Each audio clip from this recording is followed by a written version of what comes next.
He was the most feared enforcer in the London underworld, a man of stone who lived by the blade and the bullet. But on a freezing night in 1998, Elias Thorne was left for dead in a rain-slicked alley. He expected the darkness to claim him, but instead he found the light. Saved by a nurse with a healer's touch and a heart of iron, the gangster discovered a passion more dangerous than any war. To protect her, he had to burn his empire to the ground and face the ghosts of a violent past. This is a story of blood, redemption, and the ultimate price of a second chance. One man, one woman, and a love worth fighting the entire city for. The sky over the city was the color of a bruised lung, heavy with the weight of unshed rain and the soot of 1,000 chimneys. It was October 24th, 1998. Elias Thorne moved through the narrow corridors of the East End like a shadow that had gained physical form. He was 32 years old, with shoulders that seemed built to carry the burdens of an entire empire, and eyes the color of flint, hard, cold, and sparking only when struck by violence. He wore a charcoal wool coat that had cost more than most men in this neighborhood earned in a year, a symbol of his status as the primary enforcer for the Thorne Blackwood Syndicate. For 10 years, Elias had been the silence before the scream. He lived in a world of sharp edges and whispered threats, a reality where loyalty was bought with fear and kept with blood. His hands, though currently hidden in his pockets, bore the faint, silvery scars of 100 forgotten fights. Psychologically, he was a fortress. He had long ago cauterized his empathy, believing that feeling was a luxury for the weak and the dead. His daily life was a cycle of checking ledgers, breaking bones, and maintaining an ironclad order in a chaotic urban jungle. The air grew colder as he turned into a derelict passage near the docks. The smell of salt and rotting timber was thick, a reminder of the city's industrial skeleton. Elias sensed the shift in the atmosphere before he heard it, the subtle scraping of leather against wet stone. He didn't panic. His heart rate didn't even accelerate. He simply reached for the heavy iron hidden beneath his coat. But he was 1 second too slow. 3 figures emerged from the fog, their faces obscured by the shadows of their caps. There were no words, no dramatic declarations of war. There was only the sudden, sharp crack of a weapon and the white-hot agony that bloomed in Elias's side. He fired back, the muzzle flash illuminating the damp brick walls for a fraction of a second. But a second impact caught him in the shoulder, spinning him around. He collapsed against a stack of discarded shipping crates, his breath coming in ragged, wet gasps. The attackers didn't stay to finish the job. The sound of distant sirens, a constant mournful howl in this part of the city, spooked them. They vanished back into the grey veil of the fog, leaving Elias to bleed out on the cold, indifferent ground. The rain finally began to fall, not as a cleansing wash, but as a freezing, persistent drizzle that mixed with the crimson pooling around him. Elias felt his grip on reality slipping. The pain was receding, replaced by a terrifying, numb cold. He thought of his life, a long, dark road paved with the mistakes of others. He had no one to call, no one who would mourn him without checking their watches. He was a king of ashes, dying in the mud. His vision began to tunnel. The orange glow of the street lamps seemed miles away. He closed his eyes, accepting the inevitable. He was just another casualty of the streets, another ghost for the fog to swallow. Then he heard it, the rhythmic click of sensible heels against the pavement. Clara had just finished her 14th consecutive hour at the municipal hospital. Her feet ached, and her mind was a blurred map of medication charts and grieving families. She was 28, with a face that held a quiet, resilient beauty and hands that were perpetually stained with the scent of antiseptic and lavender soap. She lived in a small, drafty flat and spent her days fighting a losing battle against the city's poverty and disease. She was a woman who believed in the inherent value of life, even when the world tried its hardest to prove her wrong. She had taken the shortcut through the alley to save 5 minutes of walking in the rain. As she rounded the corner, her flashlight caught the glint of expensive leather and the terrifying shimmer of wet blood. Most people would have turned and run. Most would have called the authorities and vanished. But Clara was not most people. She saw a human being in distress, and her training took over before her fear could settle. She knelt in the grime, her pristine white uniform instantly ruined by the mud. She didn't see a gangster. She saw a man with a pulse that was fluttering like a trapped bird, Her hands moved with a clinical, desperate efficiency. She ripped her own scarf away to create a makeshift pressure bandage, leaning her full weight against the wound in his side. "Stay with me," she whispered, her voice a soft contrast to the harsh wind. "You are not dying here. Not tonight." Elias opened his eyes for a fleeting moment. He saw a face framed by damp curls, eyes filled with a fierce, irrational determination. She looked like a ghost, or perhaps an angel, silhouetted against the grim architecture of the alley. He tried to speak, to tell her to leave before the men came back, but all that emerged was a shallow groan. "Don't talk," she commanded, her fingers pressing against his neck to monitor his fading life. The cold was biting, and the rain turned into a downpour, soaking them both to the bone. Clara knew she couldn't move him alone, and she knew that calling an ambulance to this specific location would bring questions that this man clearly didn't want to answer. She looked at the heavy, expensive ring on his finger and the way his hand still twitched toward the weapon nearby. She understood the danger, but the spark of life beneath her palms was too precious to abandon. She reached into her bag for her mobile phone, her fingers shaking from the cold. As she dialed the emergency number, she looked down at the man whose blood was now staining her skin. He was a stranger, a harbinger of violence, yet in this moment of absolute vulnerability, he was hers to save. The sirens grew louder, their blue lights dancing off the wet bricks like frantic spirits. Elias felt a strange warmth where her hands touched him, a heat that defied the October chill. It was the first time in his adult life that someone had touched him without the intent to take something away. As the paramedics arrived and the world dissolved into a blur of shouting voices and clattering stretchers, Elias caught one last glimpse of the nurse. She stood back, her face pale, her hands held out as if she were still holding his life between them. He didn't know her name, and he didn't know why she had stayed. But as the darkness finally claimed him, the image of her eyes remained burned into his mind.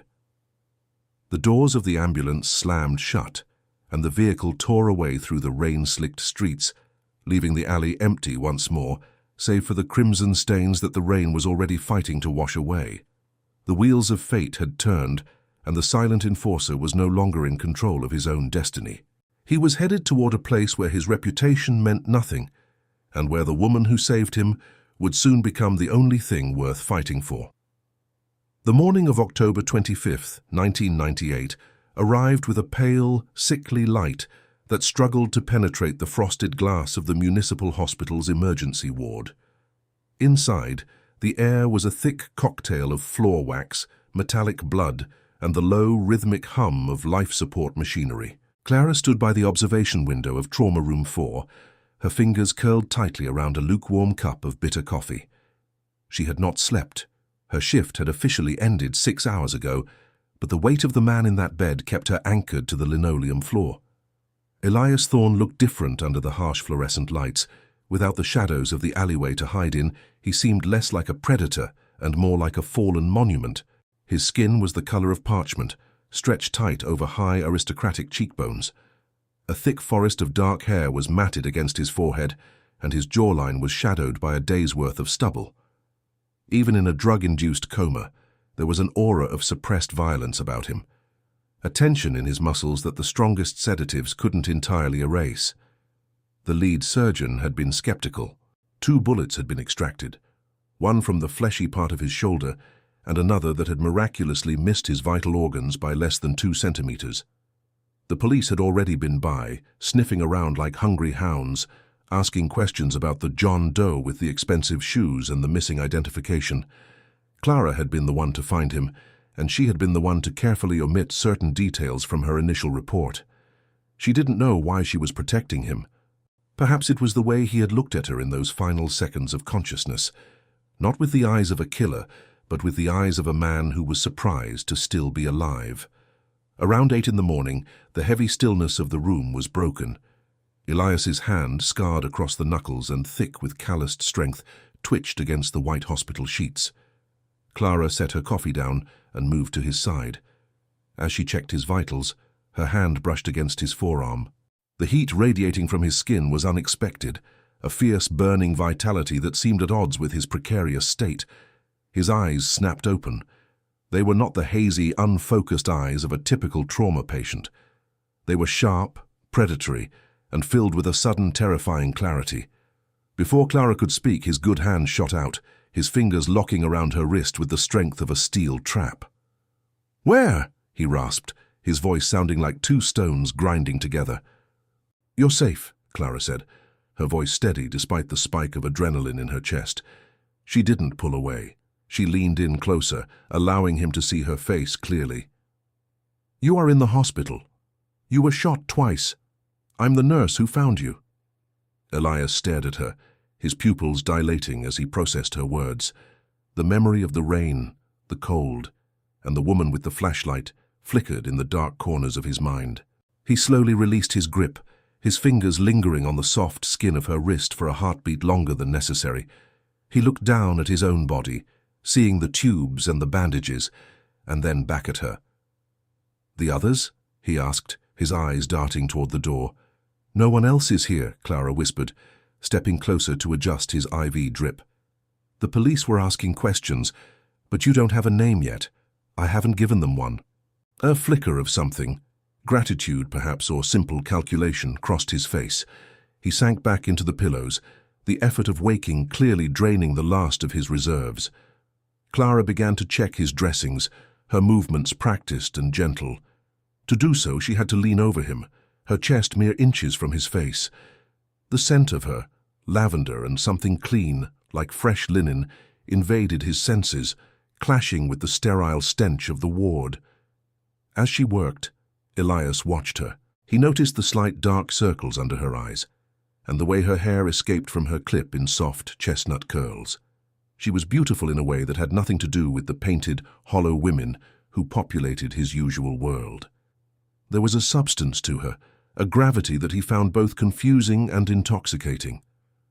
"Why?" he asked, his voice a low hum in the quiet room. Clara paused, her hand resting near the bandage on his shoulder. She looked him directly in the eyes. "Because everyone deserves a second chance, even men who carry guns in their coats." Elias let out a short, dry sound that might have been a laugh if it didn't hurt so much. "You don't know me, nurse." "I know your heart rate, your blood type, and the way you hold your breath when you're in pain," she countered, a small defiant smile playing on her lips. "In this room, that's all that matters." The intimacy of the moment was interrupted by the heavy tread of boots in the hallway. Two uniformed officers were approaching. Clara's expression shifted instantly to one of professional indifference. She leaned down, her lips brushing close to Elias's ear, her breath warm against his skin. "Sleep," she commanded softly. "If they see you're awake, they'll take you to the station. I'll handle them." Elias closed his eyes, not because he was tired, but because for the first time in his adult life, he decided to trust someone. He listened to the soft murmur of Clara's voice as she intercepted the officers at the door, her tone firm and authoritative as she explained that the patient was in no condition to be questioned. She lied for him with a grace that surprised him. For the next several hours, Clara became his silent guardian. She moved in and out of the room, bringing fresh water, checking his temperature, and ensuring that no one else entered. Each time she touched him, to check a pulse or adjust a pillow, the contact felt electric. For Elias, whose life was defined by the impact of fists and the coldness of steel, the softness of her hands was a revelation. He found himself tracking her movements, his gaze lingering on the curve of her neck and the steady, calm rhythm of her breathing. By the time the sun began to set, casting long orange shadows across the ward, the immediate danger had passed. Elias's fever had broken, and the color was returning to his face. Clara sat in the chair beside his bed, her head lolling back as exhaustion finally claimed her. Elias watched her sleep. He thought about the world waiting for him outside these walls, the syndicate, the debts, the men who had tried to kill him. It was a world of shadows and blood, a world he had once been proud to rule. But looking at the woman who had risked everything to save a ghost, he felt a strange, unsettling shift in his soul. The coldness that had defined him for a decade was beginning to thaw, and the heat replacing it was far more dangerous than any bullet. He reached out his hand, hovering just inches from hers, feeling the warmth of her presence. He didn't touch her. Not yet. But as the city lights began to twinkle outside the window, signaling the return of the night, Elias Thorne knew that he would never be able to simply walk away from this woman. He was a man of debts, and he owed her a life. The door to the ward creaked open, a tiny sliver of light from the hallway spilling onto the floor. A shadow moved within that light, one that didn't belong to a nurse or a doctor. Elias's hand dropped, and his eyes turned to flint once more. The peace was over. The world was coming for him, and he wasn't sure if he could protect her from the darkness he carried. The morning of October 26, 1998, brought a thin layer of frost to the hospital windows, mapping out crystalline veins that mirrored the complex anatomy of the man in bed 4. Elias Thorne was fully awake now, the fog of the sedatives having lifted to reveal a sharp, jagged edge of reality. His body was a map of pain, each breath a reminder of the lead that had nearly claimed him. Yet more than the physical agony, it was the stillness of the room that unsettled him. In his world, stillness was usually the precursor to an execution. He had spent the early hours of the dawn watching the door. He had already dealt with a brief, surreptitious visit from Julian, one of his younger runners, who had tracked him down through a series of bribed orderlies. Elias had dismissed the boy with a single terrifying look and a whispered command to keep the syndicate away until he gave the signal. He knew his position was precarious.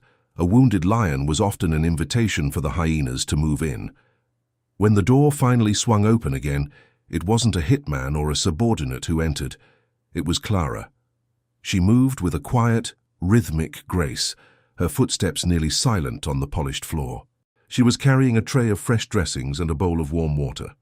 The morning light caught the stray copper highlights in her hair, which she had tied back in a practical tight knot. She looked tired. Her skin was pale, and there was a faint tightness at the corners of her mouth, but her eyes remained clear and focused. Elias tracked her every movement. He didn't blink. He allowed his killer's gaze to settle on her, the heavy, unblinking stare that had made hardened criminals stammer and plead for mercy. He wanted to see her flinch. He wanted to see the moment her professional mask crumbled and revealed the fear that he believed resided in everyone. Clara didn't flinch. She didn't even hesitate. She set the tray down on the rolling table and moved it into position over his lap. "So you look like you're trying to decide whether to bite me or the furniture," she said, her voice calm and remarkably unimpressed. She didn't look up at him immediately. Instead, she began to prep the sterile gauze. "I'd suggest the furniture. It's less likely to report you to the night supervisor." Elias narrowed his eyes, his voice a low, dangerous rumble. "You have no idea who you're talking to, do you? Most people don't find it easy to breathe when I look at them like this." Clara finally looked up, meeting his flint-colored eyes with a gaze that was disturbingly steady. She didn't look at him with the terror he expected, nor with the coldness of a doctor. She looked at him with something far more uncomfortable: pity. It wasn't the condescending pity of the rich for the poor, but a deep human recognition of suffering. "I see a man who lost a lot of blood and is lucky to be complaining about my bedside manner," she countered. She stepped closer, invading his personal space with a lack of hesitation that was almost intimate. "Now lean forward. I need to change the packing on your shoulder." Elias hesitated, his muscles coiling. The instinct to strike out, to maintain his dominance, was screaming at him. But there was something about the way she stood, shoulders back, chin tilted up, that stopped him. He slowly eased himself forward, a grunt of pain escaping his lips as the movement pulled at the stitches in his side. "Easy," she whispered, her voice softening. She began to unbutton his hospital gown. Her fingers were cool against his heated skin, moving with a precision that was both clinical and strangely sensual. As the fabric fell away, exposing the broad, scarred expanse of his chest, and the dark, ugly bruising around the entry wound, the air in the room seemed to thicken. Elias found himself hyper-aware of her proximity. He could smell the faint, clean scent of her soap and the warmth of her body. When she leaned in to inspect the wound, her hair brushed against his jaw, a sensation so soft it felt like an electric shock. He looked down at the top of her head, then at the graceful curve of her neck. He saw a small pale mole just below her ear and felt a sudden irrational urge to trace it with his thumb. He realized then that he wasn't the only one affected by the tension. Though her hands were steady, he could see the slight, rapid pulse at the base of her throat. Her breathing had hitched just for a fraction of a second when her knuckles accidentally grazed the hard muscle of his pectoral. "You have a lot of scars, Elias," she said, her voice barely above a whisper as she began to clean the wound. The use of his first name hit him harder than the bullets had. No one called him Elias. He was Mr. Thorne, or the Enforcer, or simply he. To hear it spoken in her soft, melodic accent made it sound like something he hadn't heard in 20 years. A name belonging to a person, not a weapon. "Occupational hazards," he replied, his voice strained. "What kind of occupation requires you to be a pincushion for 9mm rounds?" She looked up at him, her face inches from his. The pity was still there, but it was joined by a fierce curiosity. "You're an intelligent man. You're refined, in a strange, brutal sort of way. Why this?" "In the neighborhood where I grew up, you were either the hammer or the nail, Clara," he said, his eyes darkening as a flash of a memory. A cold room, a hungry stomach, a brother's tears flickered through his mind. "I decided very early on that I didn't like being hit." Clara paused, her hand resting gently on his uninjured shoulder to steady herself as she reached for a fresh bandage. The contact was lingering, the warmth of her palm seeping through his skin and into his bones. For 10 years, Elias had viewed touch as a prelude to pain or a tool for manipulation. But this was different. This was a healing touch, one that expected nothing in return. "The hammer eventually breaks too," she said softly. She finished the dressing, her fingers smoothing the tape against his skin with a lingering, almost rhythmic motion. The silence between them was no longer the silence of the ward. It was a heavy, charged vacuum that seemed to draw them toward each other. Elias reached up, his large, scarred hand moving with uncharacteristic slowness, and caught her wrist. He didn't squeeze. He didn't use his strength to intimidate. He simply held her there, feeling the frantic, delicate thrum of her heart through her skin. He looked into her eyes, searching for the fear he still expected to find, but all he saw was a reflection of his own sudden, terrifying longing. "You should stay away from me, nurse," he warned, though his grip didn't loosen. "I am a debt that you don't want to collect. My world is full of people who take things. People like you just get caught in the gears." Clara didn't pull away. She leaned in even closer until he could feel the ghost of her breath on his lips. "Maybe I'm tired of being careful, Elias. Maybe the people like me are the only ones who can see who you actually are." The tension was broken by the sound of a tray clattering in the hallway. Clara pulled her hand back, her face flushing a deep, sudden crimson. She cleared her throat, regaining her professional composure with a speed that Elias found both impressive and disappointing. "Get some rest," she said, her voice once again brisk and clinical.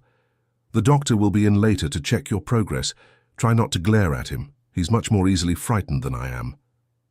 She turned and walked toward the door, but before she left, she paused and looked back over her shoulder. The morning sun was behind her now, silhouetting her figure in a halo of golden light. "By the way," she added, a small, knowing smile touching her lips, "your eyes aren't as scary as you think they are. They just look lonely." As the door clicked shut behind her, Elias sank back into the pillows, his heart hammering a rhythm he hadn't felt in years. He looked at the white hospital ceiling, the killer inside him temporarily silenced by the words of a woman who wasn't afraid of the dark. He knew he had to get out.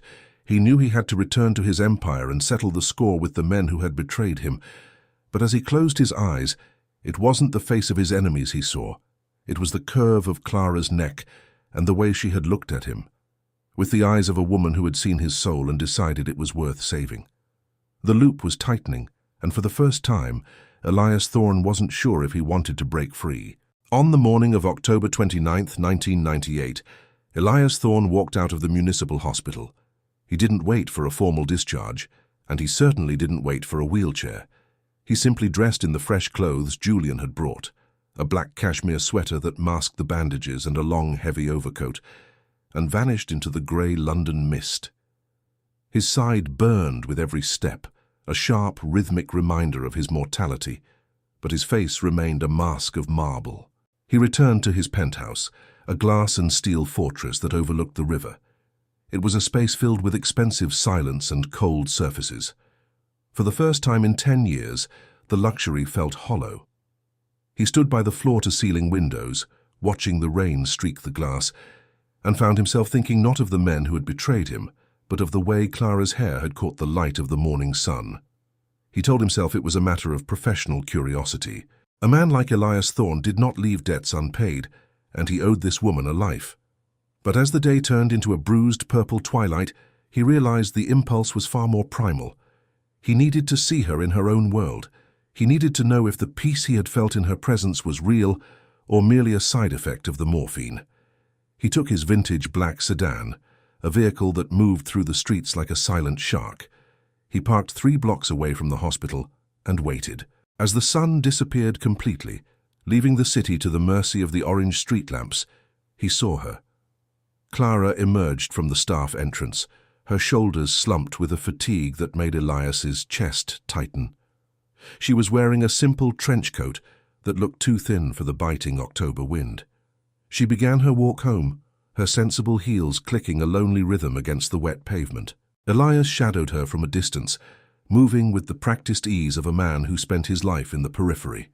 He watched her stop at a small, brightly lit corner shop to buy a single carton of milk and a loaf of bread. He watched her navigate the cracked sidewalks of a neighborhood that was slowly being swallowed by urban decay. It was a place of peeling paint and flickering neon, a world away from his riverfront sanctuary. As she turned onto her street, a group of 3 young men lounging against a rusted iron fence straightened up. They were small-time predators, the kind Elias would usually crush under his heel without a second thought.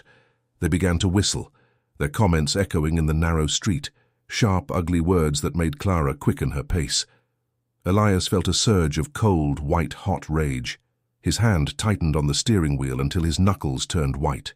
He wanted to step out of the shadows and show these boys the true face of the night.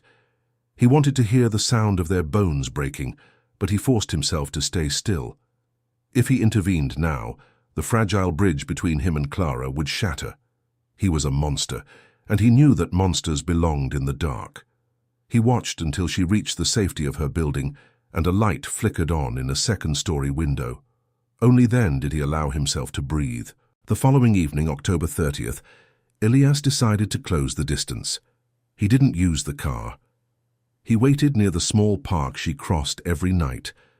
When she approached, he stepped out from behind a large oak tree, the fog swirling around his ankles. Clara stopped abruptly, her hand flying to her heart. Her eyes widened, reflecting the amber glow of the lamps. "Elias," she whispered, her voice a mix of shock and something that sounded dangerously like relief. You shouldn't be out. Your stitches haven't even been checked." "I heal fast," he said, his voice low and raspy. He took a step toward her, the space between them vibrating with a sudden intense heat. "I don't like leaving things unfinished, Clara.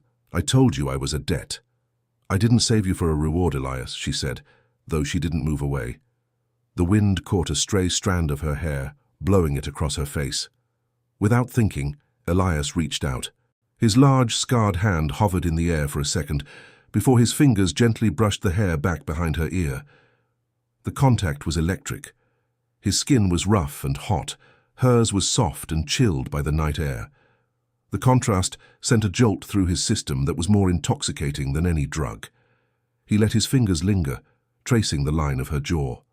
He saw her breath hitch, saw the way her lips parted slightly. The scent of her, that same lavender and antiseptic, filled his senses, grounding him and undoing him all at once. "In my world, nothing is free," he murmured, his gaze dropping to her mouth. "Everything has a price. I'm trying to figure out what yours is." "Maybe I don't have one," she replied, her voice trembling slightly. She reached up, her hand covering his. She didn't pull him away. She pressed his palm harder against her cheek, seeking the warmth. The intimacy of the gesture stunned him. Here he was, a man whose hands were stained with the history of the city's sins, and she was holding him as if he were something precious. The walls he had built around his heart, thicker and more reinforced than any vault, began to groan under the pressure. "You're shivering," he noted, his voice softening. "It's just the cold," she lied. Elias knew it wasn't just the cold. He could feel the tremor in her fingers and the way her heart was racing against his palm. He felt a desperate, hungry urge to pull her against him, to wrap her in the expensive wool of his coat and shield her from the entire world. He wanted to taste the salt on her skin and the heat of her breath, but he also knew the danger he carried. The syndicate was already looking for him, and Julian had reported that his rival, a man named Silas, was starting to ask questions about the nurse who had been seen at the hospital. By standing here, he was painting a target on her back. He slowly withdrew his hand, the loss of contact feeling like a physical wound. "I have a car waiting around the corner. Let me take you home. It's not safe for you to be walking these streets alone at this time." "I've walked them for 4 years, Elias," she said, a flash of her usual spirit returning to her eyes. "Not while you're under my protection," he countered. The word protection hung in the air between them, a vow and a threat all in one. Clara looked at him for a long time, searching his flint-colored eyes for the man she had seen in the hospital. Finally, she nodded. As they walked toward the car, Elias stayed close enough that their shoulders occasionally brushed. Each touch was a spark in the dark, a silent promise of the fire that was to come. He opened the door for her, his hand resting on the small of her back as she slid into the leather seat. The heat of her body through the thin fabric of her coat made his head swim. He didn't speak as he drove her the short distance to her flat. The silence in the car was heavy, charged with the unsaid things that were pulling them toward a precipice. When they arrived, he didn't just drop her off. He walked her to the door of her building, his eyes scanning the shadows for any sign of his enemies. "Thank you," she said, standing on the top step so she was almost at eye level with him. "Don't thank me yet," he warned. He reached out again, his thumb brushing over her lower lip, a gesture that was undeniably sensual. "I'm a selfish man, Clara. I'm not doing this for your sake." He turned and walked away before she could respond, leaving her standing in the doorway of her crumbling building. He drove back to his cold, empty palace, but the scent of her stayed in his lungs. He knew he was playing a dangerous game, one where the stakes were higher than any territory or ledger. He was starting to care, and in his world caring was the fastest way to get killed. But as he looked at the crimson stains on his bandages, he realized he didn't care about the risk. He wanted her, and he would burn the city to the ground to keep her. The first crack in the foundation had appeared, and as Elias Thorne closed his eyes that night, he knew that the cold, silent enforcer was gone. In his place was a man who had finally found something worth more than blood. The evening of October 31st, 1998, was swallowed by a fog so thick it felt like the city was being erased. Underneath the grey shroud, the streets hummed with a nervous energy, but inside the black sedan Elias had sent for Clara, there was only the scent of leather and the heavy, rhythmic ticking of a clock that didn't show the time. Clara sat in the back seat, her hands folded in her lap. She was wearing a simple black dress she usually reserved for funerals or the rare wedding, and she felt entirely out of place as the car glided toward the more affluent districts where the buildings were made of polished stone and old secrets. Elias was waiting for her at the entrance of a private club that bore no name on its mahogany doors.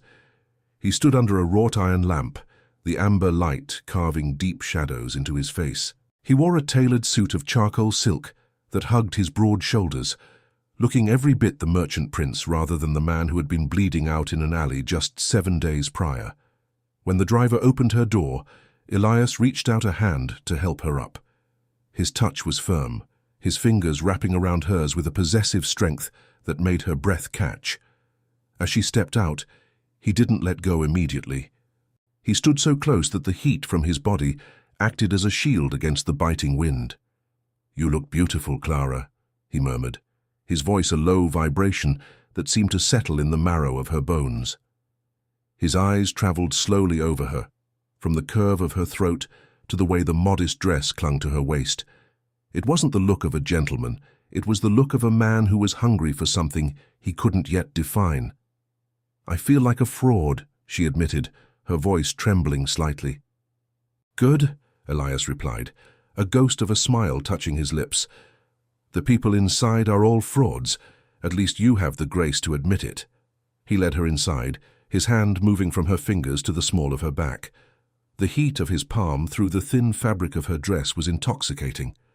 The club was a sanctuary of dark wood, velvet curtains, and the faint, expensive scent of aged tobacco and bourbon. It was a place where deals were made in whispers, and where the law was something that happened to other people. They were seated at a secluded table in the corner, shielded by a heavy silk screen.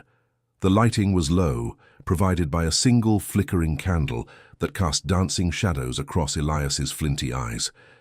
As they sat, the physical awareness between them intensified.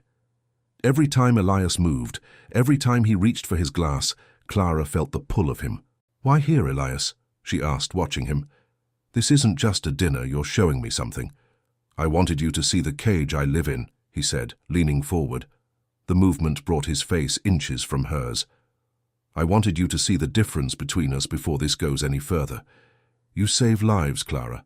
I manage the systems that end them. You live in the light, and I am the thing the light is afraid of." "You think I'm that fragile?" she countered, her eyes flashing with a sudden fierce defiance. She reached across the table, her fingers brushing over the back of his hand. His skin was rough, scarred, and burning hot. Elias flipped his hand over, catching hers and lacing their fingers together. He squeezed, not enough to hurt but enough to remind her of the power he held. He pulled her hand toward him, his gaze never leaving hers, and pressed his lips to the center of her palm. The sensation was electric, the roughness of his stubble, the heat of his breath, and the soft pressure of his mouth. It was a gesture of absolute surrender and total dominance. "I don't think you're fragile," he whispered against her skin. "I think you're the only thing in this city that isn't for sale, and that makes you the most dangerous person I've ever met." The tension in the small space became almost unbearable. Clara felt a desperate urge to lean across the table and close the distance between their lips. She wanted to feel the weight of him against her, to drown out the reality of the world outside with the sheer force of his presence. Elias seemed to feel it too. His pupils were blown wide and his jaw was set in a hard, tight line. They didn't eat much.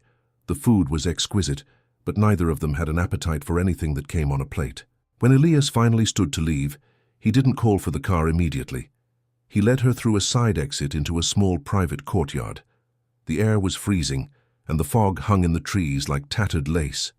He pulled her into the shadow of a stone archway, his hands finding her waist and lifting her slightly, so they were eye to eye. The contact was sudden and visceral. Clara wrapped her arms around his neck, her fingers tangling in the thick hair at the nape of his neck.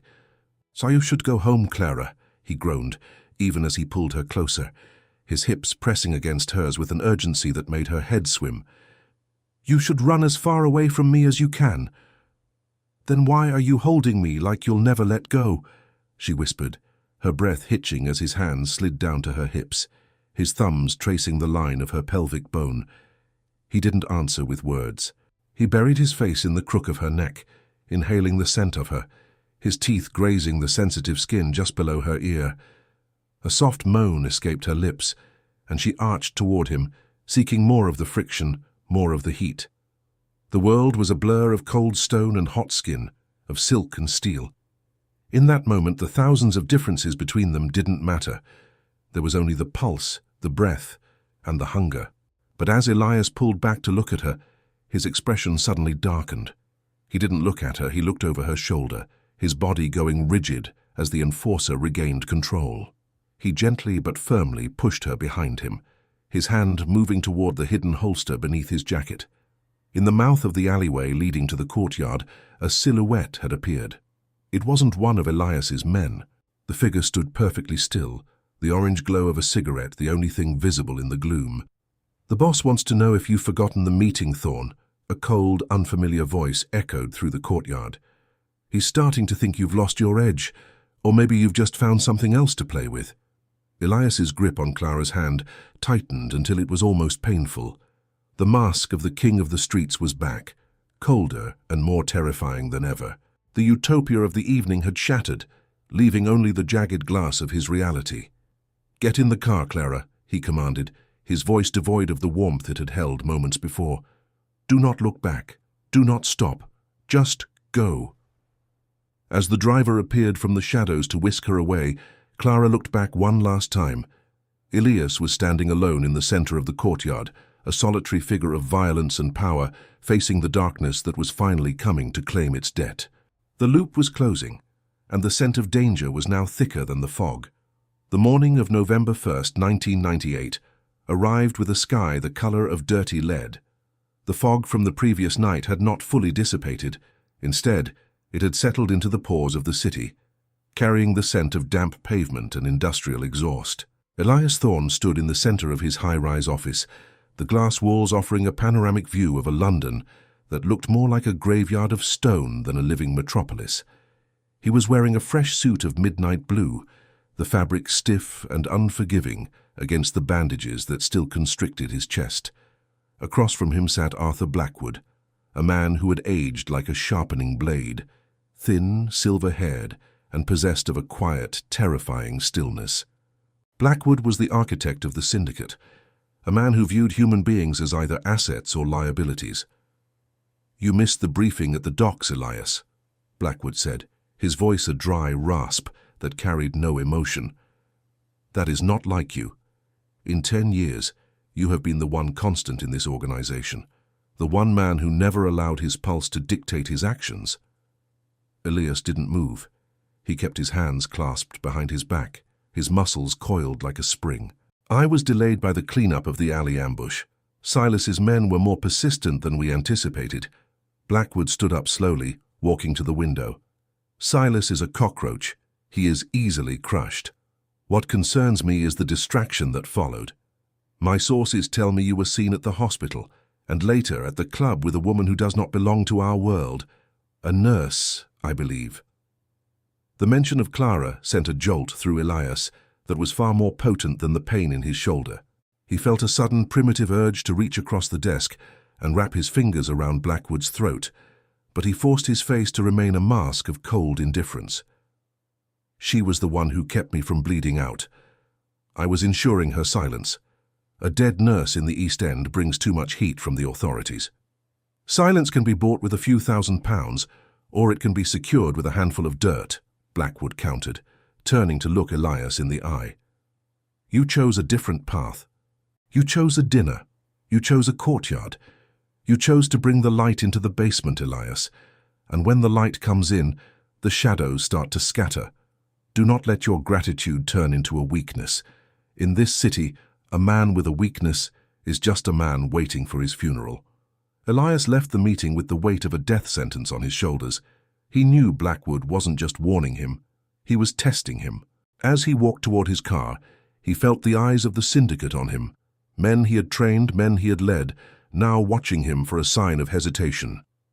While Elias navigated the treachery of the underworld, Clara was navigating a different kind of nightmare. She was finishing her shift at the hospital, but the familiar routine of charts and medications offered no comfort. Every time a door opened too loudly, she jumped. Every time a stranger looked at her for a second too long, her heart hammered against her ribs like a frantic bird. She left the hospital at 5 in the evening, the sun already dipping below the horizon. As she walked toward the bus stop, she noticed a silver sedan idling at the corner. It followed her for 2 blocks, moving at a walking pace, its tinted windows reflecting the grey street. When she turned into a crowded market, the car didn't follow, but she saw a man in a tan raincoat peel away from a newsstand and keep pace with her on the opposite side of the street. The urban utopia she had built for herself, her quiet life of service and anonymity, felt like it was being stripped away. She felt exposed, a target painted in bright neon colors. She reached her apartment and locked the door behind her, leaning against the wood as she gasped for air. The silence of her flat, which she had always found peaceful, now felt heavy and claustrophobic. She didn't turn on the lights. She moved to the window and peered through the slats of the blinds. The silver sedan was parked across the street. The doorbell rang, a sharp, violent sound in the dark. Clara froze. Her hand went to the kitchen knife on the counter, her fingers trembling. She moved toward the door, her voice barely a whisper. "Who is it?" "It's me," a low, familiar rumble replied. She fumbled with the locks, her breath hitching as the door swung open to reveal Elias. He looked exhausted, his flinty eyes shadowed by a weariness she hadn't seen before.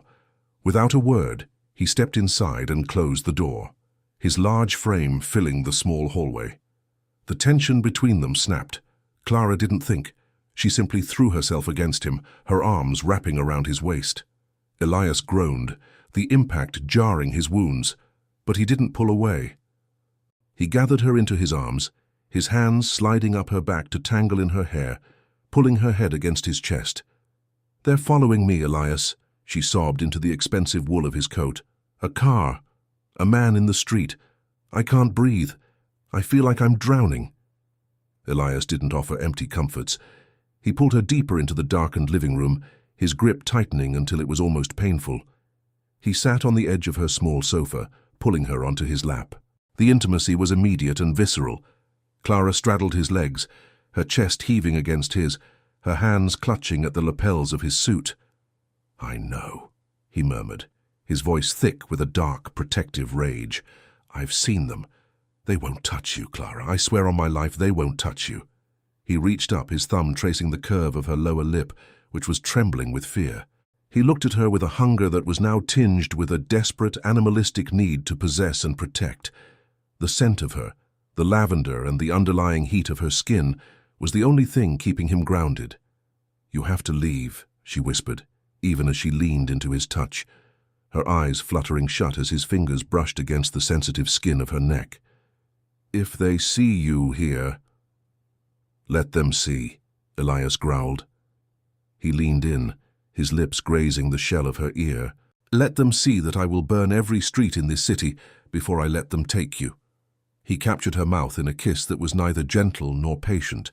It was a collision of teeth and tongue, a desperate exchange of breath that tasted of salt and longing.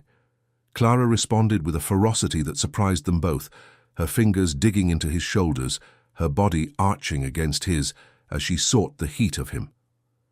The friction of their clothes, her cotton uniform and his silk suit, created a static charge that seemed to vibrate through the room. Elias's hand slid down to the small of her back, his fingers dipping beneath the waistband of her skirt to find the soft, burning skin of her hip. A low, guttural moan escaped his throat, a sound of absolute surrender. For a moment, the syndicate, the bullets, and the shadows were gone. There was only the weight of her in his arms and the frantic rhythm of their hearts. But as he pulled back to look at her, the reality of their situation returned. He saw the bruise on his own soul, reflected in her terrified eyes. He was a man who brought death, and she was a woman who gave life. The two could not exist in the same space without one destroying the other. "I have to go," he said, his voice strained. He gently eased her off his lap, the loss of her warmth feeling like a physical blow. "I have to settle this. I have to make it so they never look at you again." "Elias, wait." "Stay inside," he commanded, his eyes turning back to Flint. "Do not open the door for anyone, not even me, unless I use the signal." He vanished back into the night, leaving Clara standing in the center of her darkened room. She walked to the window and watched as his tall, solitary figure crossed the street and disappeared into the fog. The silver sedan followed him, its taillights like glowing red eyes in the mist. As she turned away, her phone began to ring. It was a sharp, persistent sound that made her stomach churn. She picked it up, expecting the cold voice of a gangster. Instead, it was the frantic, sobbing voice of her younger brother, Leo. "Clara? Clara, please. I've done something terrible. They're going to kill me, Clara. They're already at the door." The loop had tightened.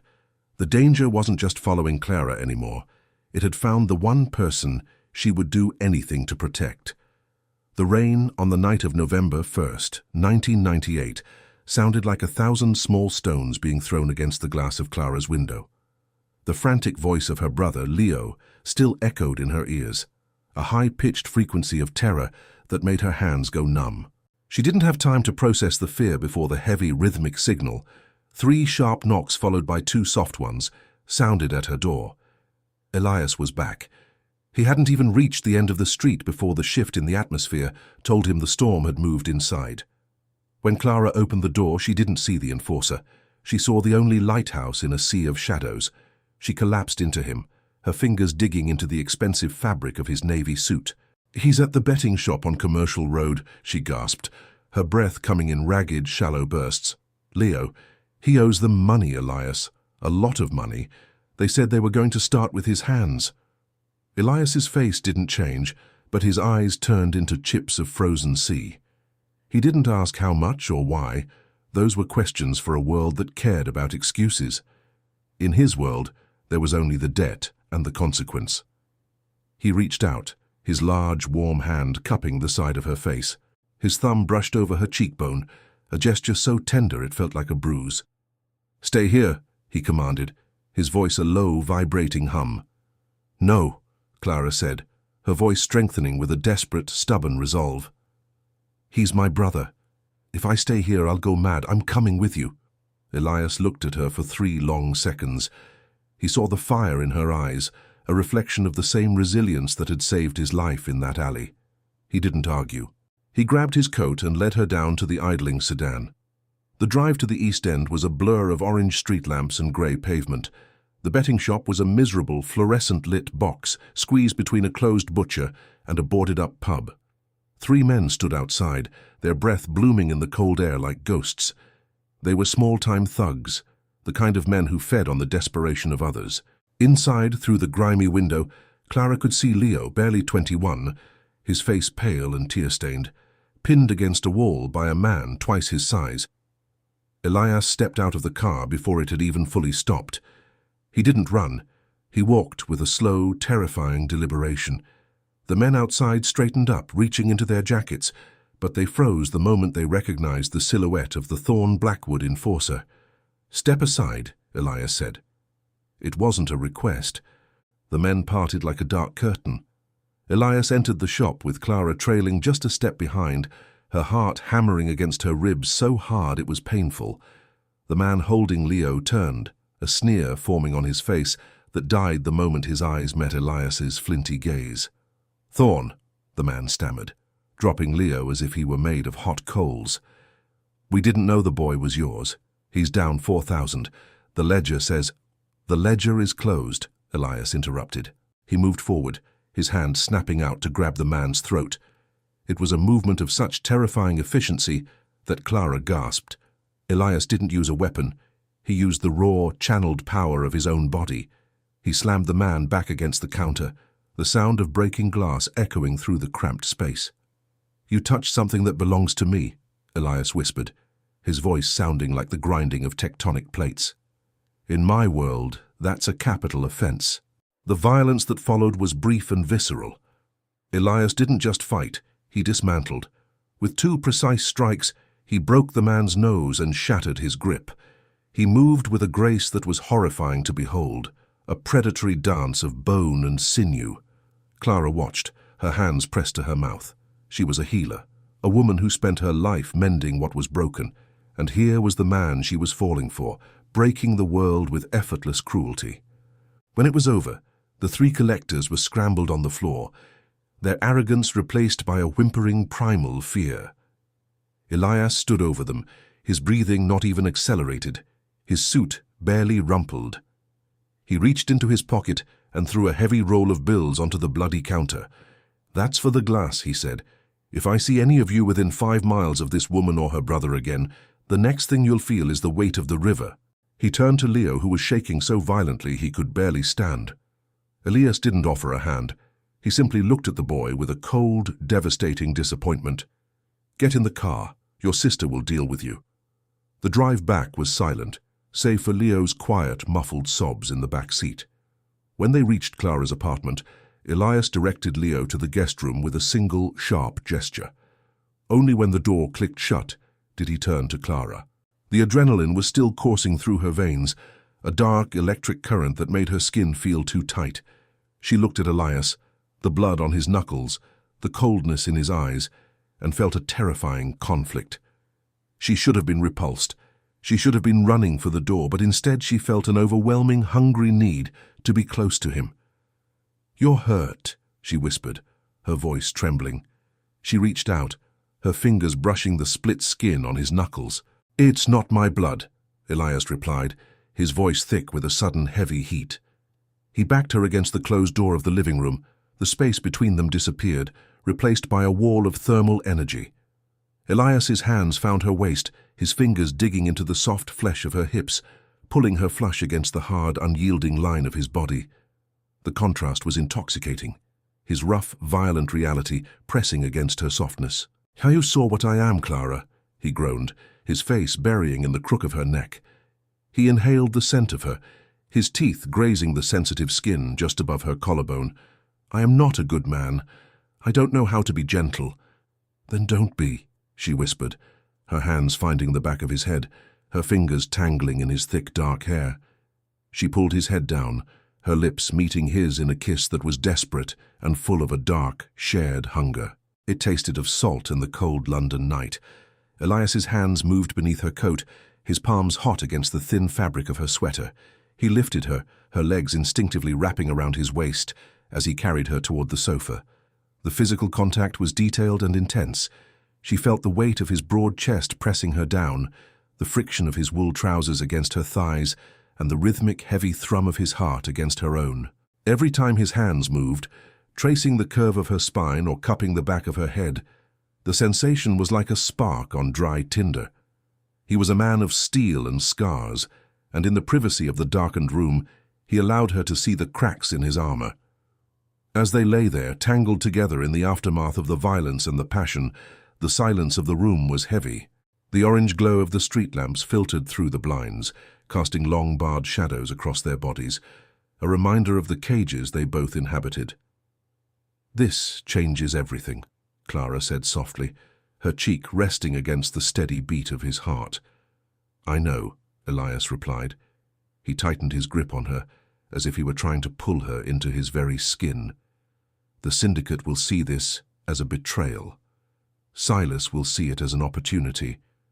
We are no longer just two people in a room, Clara. We are a war."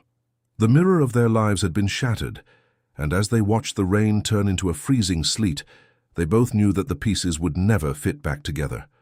The healer and the enforcer were now bound by blood and desire, and the city was waiting to see which one would break first. The dawn of November 2nd, 1998, did not break so much as it bled through the heavy curtains of Clara's apartment. The light was a sickly pale grey, filtered through a sky that looked like wet slate. Elias Thorne was awake long before the first bird stirred. He sat on the edge of the sofa, his broad back a landscape of muscle and fading bruises, watching the rhythmic rise and fall of Clara's shoulders as she slept. The violence of the previous night, the shattered glass of the betting shop, and the heat of their shared desperation still hung in the air like the scent of ozone after a lightning strike. He knew they couldn't stay. His world had a way of tracing the scent of blood, and he had left a trail of it across the East End. By noon, every runner for the Blackwood Syndicate would know that Elias Thorne had broken a man's face for a nurse's brother. It was a declaration of war, and Clara's flat was a glass box in a world of stones. Elias moved with the silent, predatory efficiency that had made him a legend. He woke Leo first, his hand covering the boy's mouth to prevent a startled cry. Leo's eyes were wide, bloodshot with guilt and terror, but he nodded quickly when Elias pointed toward the door. Next was Clara. He knelt by the bed, his hand resting on the curve of her hip. The moment her eyes opened, she looked for the gun, but she found only the flint-gray, steadying gaze of the man who had claimed her life as his own. "We're leaving," he whispered. "Pack only what you cannot live without. We have 20 minutes." The drive across the city was conducted in a heavy, pressurized silence. Elias chose a route that bypassed the main arteries, weaving through the labyrinthine side streets of South London. He checked his mirrors every 30 seconds, his mind a tactical map of escape routes and dead ends. They eventually arrived at a discreet high-rise apartment complex overlooking a quiet stretch of the Thames. It was a fortress of steel and smoked glass, one of the 3 properties Elias owned, under names that didn't exist on any government register. The sanctuary was cold, filled with expensive, minimalist furniture and the smell of a place that had never known a home. As the door clicked shut, the electronic locks engaging with a series of heavy thuds, the tension in Clara's shoulders finally began to crack. She led Leo to a guest room, her voice soft and maternal as she settled him, before returning to the main living area where Elias stood by the floor-to-ceiling windows, watching the river. "Is this where we hide?" she asked, her voice echoing in the vast, sterile space. "This is where we prepare," Elias replied, turning to look at her. He had discarded his coat, and the fine silk of his shirt was translucent against the heat of his skin. The bandages around his side were stained with a fresh small bloom of crimson, a reminder that his body was still paying the price for his survival. Clara moved toward him, her footsteps silent on the deep pile carpet. She didn't stop until she was within his guard, her chest nearly brushing his. The air between them felt thick, charged with the unsaid vows of two people who had crossed a line from which there was no returning. She reached up, her fingers trembling slightly as she began to unbutton his shirt.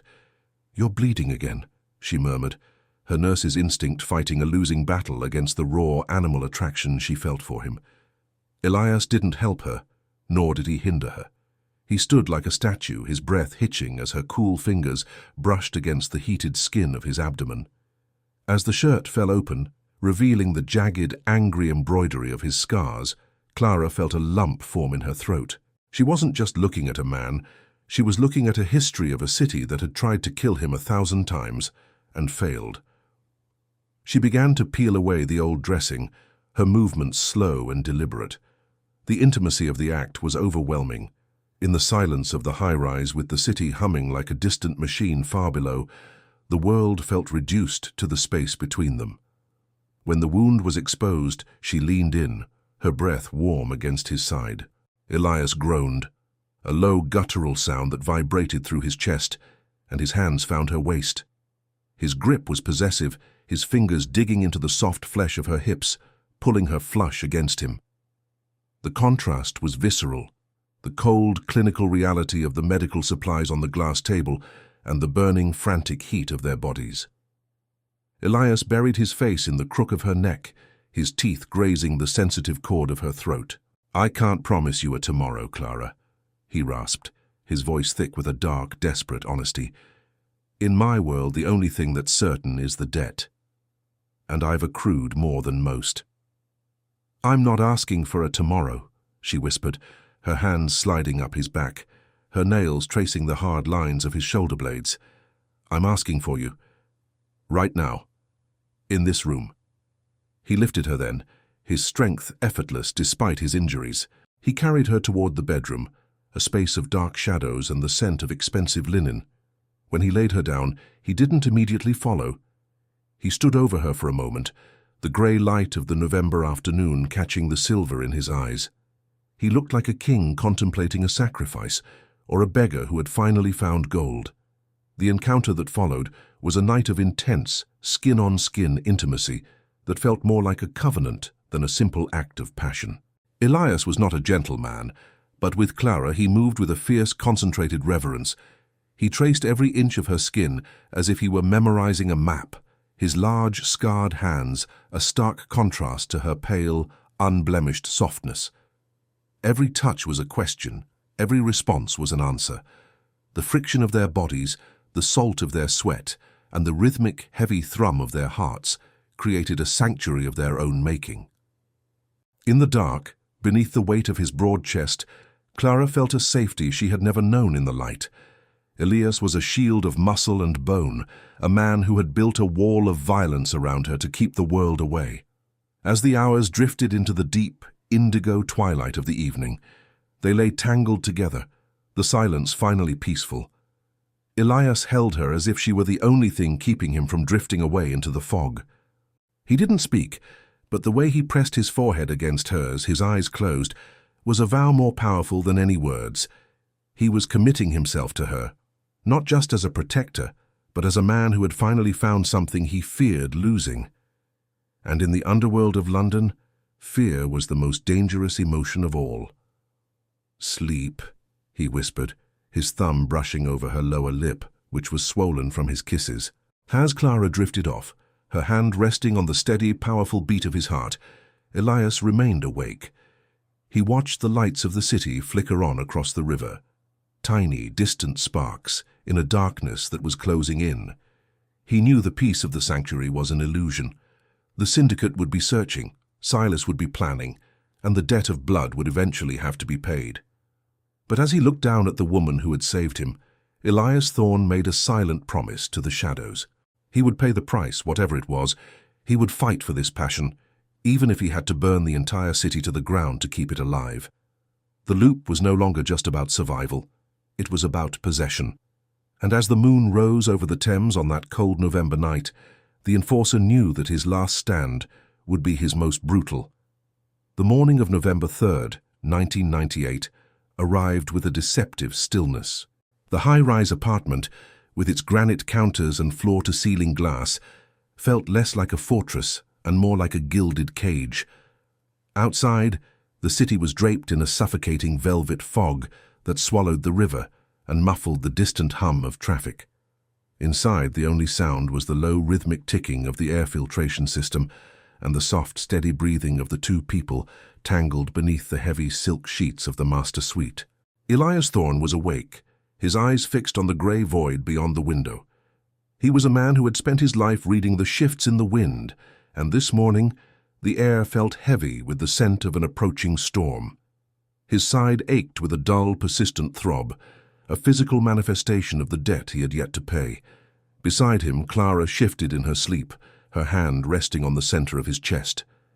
The warmth of her palm was the only thing keeping the coldness of his past from consuming him entirely. He looked down at her, tracing the line of her shoulder and the delicate curve of her neck with his eyes. In the soft, pre-dawn light, she looked fragile. Yet he knew the iron that resided in her soul. She had saved him twice now, once from the bullets in the alley and once from the numbness of his own existence. He reached out, his thumb brushing over the pulse point at the base of her throat. Clara stirred, her eyes fluttering open. She didn't look startled. She looked at him with a quiet, knowing intimacy that made his heart constrict. "You're thinking about the world outside," she whispered, her voice husky with sleep. "I'm thinking about how to keep it outside," Elias replied, his voice a low rumble. He pulled her closer, his large, scarred hand sliding down the small of her back to pull her flush against the hard, unyielding heat of his body. The contact was visceral and grounding. Clara arched toward him, her fingers tangling in the dark hair on his chest, her breath warm against his skin. For a few stolen minutes, the physical reality of their connection, the friction of skin on skin, the shared rhythm of their breath, was enough to drown out the shadows. Elias buried his face in her hair, inhaling the scent of lavender and the underlying salt of her skin. But the sanctuary was an illusion, and the first crack appeared at exactly 9 minutes after the sun had failed to rise. A soft electronic chime echoed through the apartment. It was the delivery notification for the secure service elevator. Elias was out of bed and into his trousers before the sound had fully faded, his hand finding the cold weight of the iron he kept on the nightstand. He signaled for Clara to stay in the bedroom and moved toward the living area with the silent, predatory grace of a wolf. The elevator doors slid open to reveal an empty car. On the floor sat a single, small package wrapped in plain brown paper. No name, no return address. Elias approached it with extreme caution. He checked for wires, for the faint scent of explosives, but found only the smell of old paper and something metallic. He used a knife to slit the tape.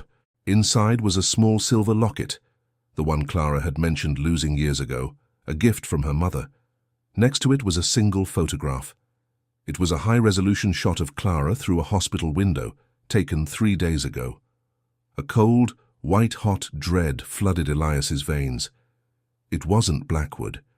This was Silas, the rival who had orchestrated the initial ambush. Silas didn't just want Elias dead. He wanted Elias broken. "Elias," Clara's voice came from the doorway. She had wrapped herself in his discarded silk robe, her face pale. He didn't have time to hide the photo. She stepped forward, her eyes falling on the locket. Her hand went to her mouth, a small choked sob escaping her lips. How did they get this? It was in my flat, in a locked box." "They were never just following us, Clara," Elias said, his voice sounding like the grinding of dry bones. "They were invading. They've been inside your life from the start." The phone on the granite island began to ring. It wasn't a number Elias recognized. He answered it, his grip on the handset so tight the plastic groaned. "You have a very beautiful distraction, Thorn," a voice drawled. Silas. It was a voice that sounded like silk dragged over gravel. "A bit too beautiful for a man in your position. It makes you heavy. It makes you slow. If you touch her, Silas, there won't be enough of you left to bury," Elias hissed. "Threats are the currency of the desperate, Elias. Let's talk about reality. Blackwood is losing faith in you. He thinks you've gone soft because of the nurse. But I'm a generous man. I'm offering you a trade. There's a shipment coming into the southern docks tomorrow night, controlled by the Russians. Blackwood wants it, but he's too afraid of the fallout. You take it for me, alone, and the girl lives to see her next shift. You fail or you involve the syndicate, and I'll send you her heart in a box." The line went dead. Elias stood motionless, the silence of the apartment now feeling like a tomb. He looked at Clara, who was watching him with wide, terrified eyes. She didn't need to hear the words to know the price of the call. "It's a suicide mission," she whispered, stepping toward him. She reached out, her fingers curling around his forearm. "He's sending you to die so he can take your territory without a fight." "He's sending me to protect you," Elias countered, his eyes turning to flint. "I won't let you do it," she cried, her voice rising with a desperate, fierce passion. She grabbed the lapels of his shirt, pulling him toward her. "We can leave. We can take Leo and go to the coast, to the north, anywhere." "There is no anywhere in this world, Clara," Elias said, gently but firmly removing her hands. He looked at her, his expression a devastating mix of love and cold, hard reality. "The only way you are ever safe is if I finish this. If I don't go, they will find us. They will wait until I'm sleeping, or until I'm in the shower, and they will take you. I cannot live in a world where I am waiting for you to die." The argument that followed was the most painful of their short, intense relationship. It was a clash of two different kinds of courage, Clara's desire to save him and Elias's need to sacrifice himself for her. As the afternoon light faded into a bruised purple twilight, the tension in the room became unbearable. Elias began to prepare. He cleaned his weapons, he checked his magazines, and he mapped out the dockyards. Every movement was precise, clinical, and utterly devoid of the warmth he had shown her in the bed only a few hours ago. He was reverting to the enforcer, the man of stone, because it was the only version of himself that could survive what was coming. Late that night, as they sat in the darkened living room, the city lights reflecting off the glass like distant, cold stars, the physical distance between them felt like a canyon. Clara reached out, her hand covering his. "If you go through that door tomorrow night," she said, her voice trembling but certain, "you are choosing your world over ours." "I'm choosing you," he replied. He pulled her into his lap, his arms wrapping around her with a crushing intensity. They didn't speak of the mission. Instead, they clung to each other in a desperate, final attempt to memorize the feel of the other's body. The intimacy was tinged with a profound sadness, a hunger that knew the feast was almost over. Every kiss tasted of salt and the cold, metallic tang of the future. As they lay together on the sofa, the shadows from the hallway stretching toward them like reaching hands, Elias Thorne knew that the loop was tightening for the last time. He was a man trapped between his history and his heart, and the only way out was through the fire. He closed his eyes, holding the healer close to his chest, knowing that by the time the sun rose on November 4th, he would have to become a monster once more to keep her from becoming a ghost. The morning of November 4th, 1998, was a suffocating shroud of white mist. The city was gone, replaced by a ghost of itself that pressed against the glass of the high-rise windows. Inside the apartment, the air was cold, the central heating humming a low, mournful note that failed to reach the marrow of the two people standing in the center of the kitchen. Elias Thorne was already dressed for the dark, wearing a black tactical sweater and heavy trousers that made him look like a shadow that had finally decided to kill. He had spent the night staring at the silver locket and the photograph. He had realized that as long as Clara loved him, she was a target. If she stayed by his side, she would die in the crossfire of a war she never asked for. To save her, he had to destroy the only thing that made his life worth living, her faith in him. He had to become the monster the world believed him to be. When Clara entered the room, her hair was a mess of chestnut waves, her eyes red-rimmed from a lack of sleep. She moved toward him, her hand reaching out to touch the hard, unyielding line of his jaw. "Elias, please. We can still find another way. You don't have to go to the docks." Elias didn't flinch, but he didn't lean into her touch either. He caught her wrist, his grip not gentle, his fingers like iron bands around her delicate skin. He looked at her with eyes that were no longer flint-colored. They were as dead as the bottom of the Thames. "The debt is paid, Clara," he said, his voice flat and devoid of the warmth that had sustained her for the past week. "I've looked at the ledgers. You saved my life, and in return, I saved your brother. I've paid your flat's rent for a year, and there's a bag in the hallway with £50,000 in cash. We're even." Clara froze, her breath hitching in her throat. "What are you talking about? Even?" "Elias, look at me." He laughed, a short, ugly sound that didn't reach his eyes.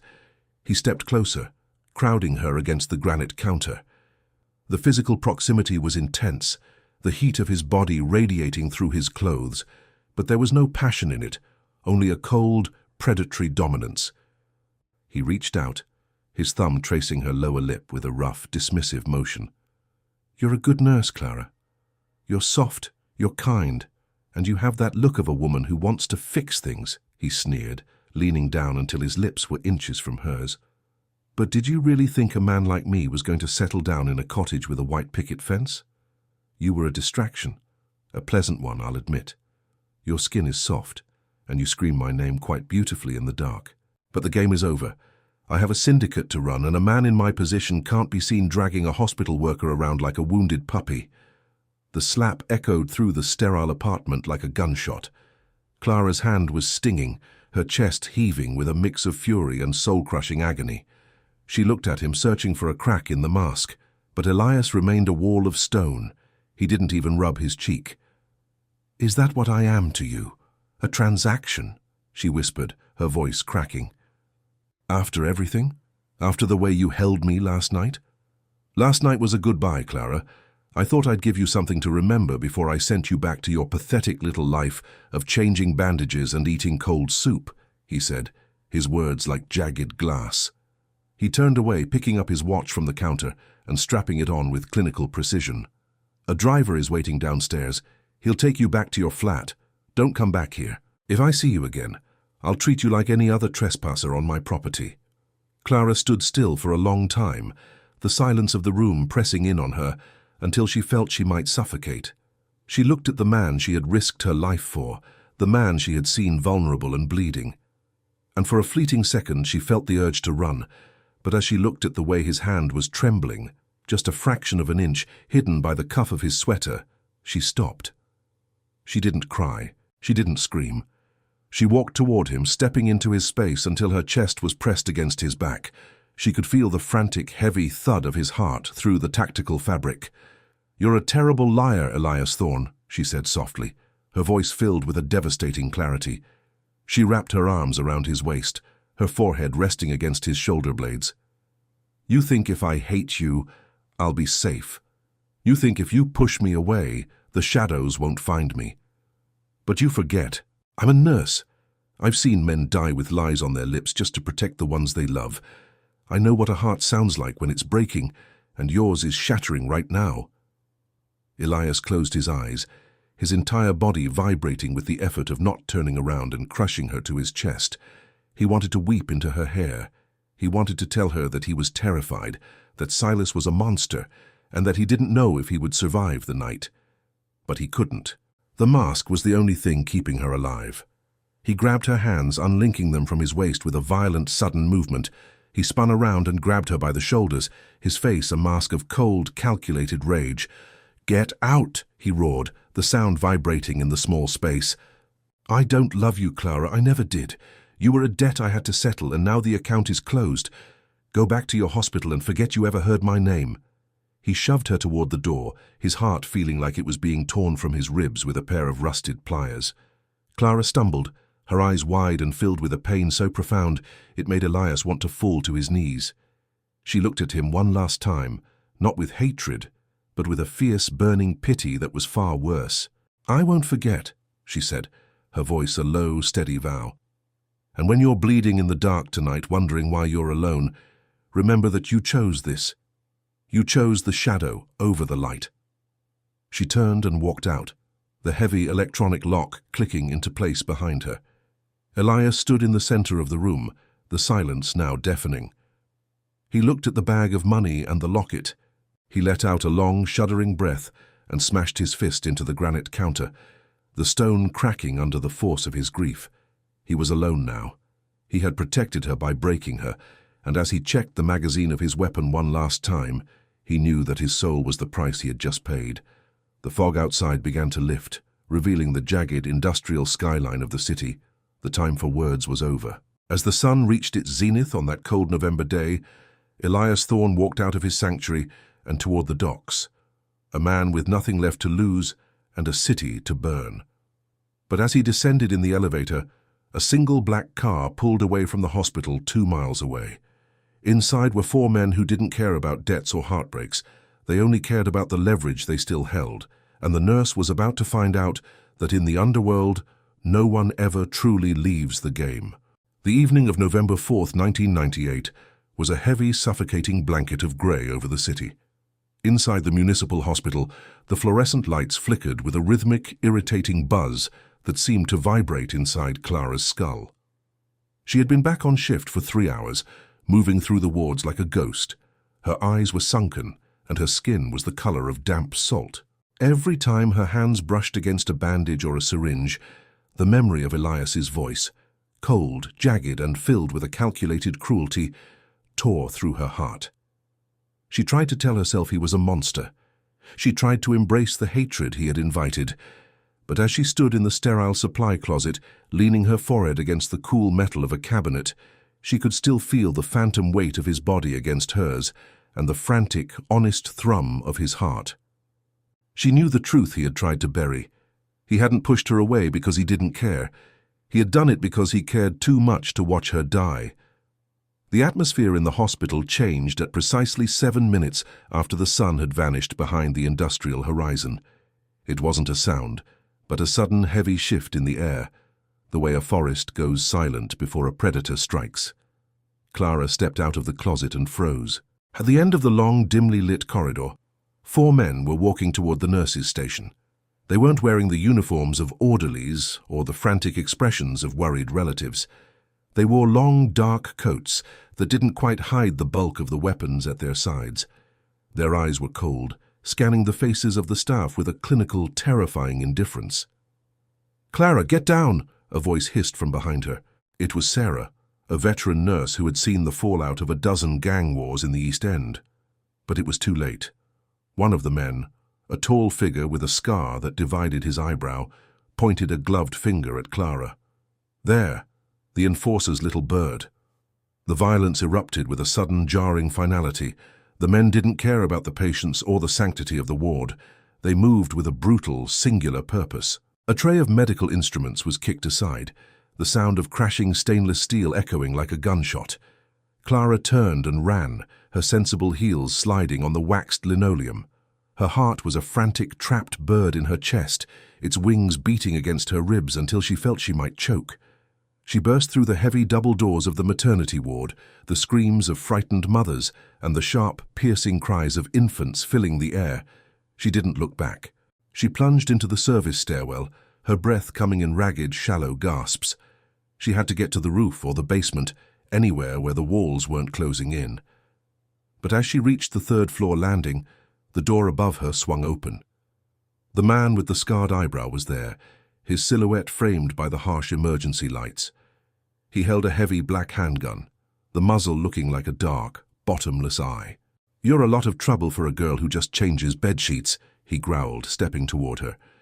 Clara backed against the concrete wall, her hands held out in a desperate, futile gesture of defense. "Please, there are children here. People are sick."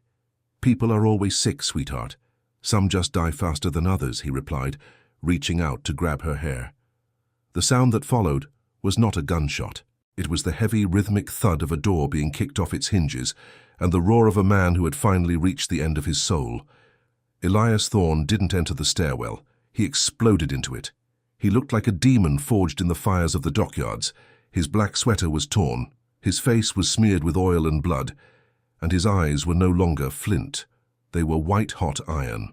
He had realized the dock mission was a decoy 10 minutes too late, and he had driven across the city with a reckless, suicidal speed that had left his car a smoking wreck 3 blocks away. He didn't use a gun. He used his body as a weapon of pure, unadulterated rage. He caught the man with the scarred eyebrow by the throat, the impact slamming the assassin against the brick wall with a sound of breaking bone. Elias's hands were a blur of violence, precise, terrifying, and final. In 3 seconds, the man who had threatened Clara was a heap of broken limbs on the landing.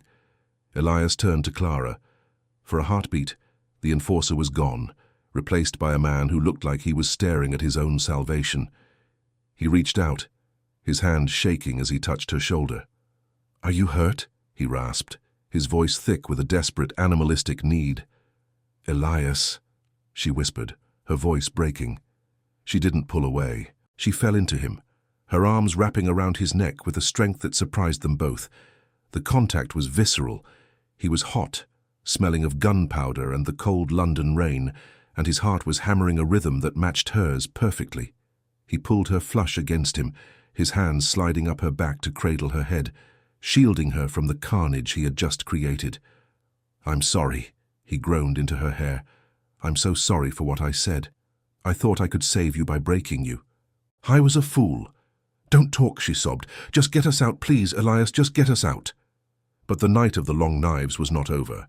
From the floor below, the sound of heavy boots and the sharp metallic click of magazines being seated echoed up the stairwell. Silas hadn't just sent 4 men, he had sent a small army. He had turned the hospital into a kill zone, and he wasn't going to stop until the enforcer and his nurse were nothing more than a memory in a police report. Elias pushed Clara behind him, his hand finding the heavy iron at his belt. He looked down the dark throat of the stairs, his jaw set in a hard, uncompromising line. He was injured, he was outnumbered, and he was trapped in a place of healing that had become a slaughterhouse. "Stay behind me," he commanded, his voice returning to that low, steady rumble that Clara now realized was the only thing that made her feel safe. "Do not let go of my coat. If I tell you to run, you run to the ambulance bay and don't look back." "I'm not leaving you again, Elias," she said, her voice filled with a fierce, quiet resolve. As the first flash of a muzzle lit up the stairwell, Elias Thorne stepped into the line of fire. He wasn't fighting for the syndicate anymore.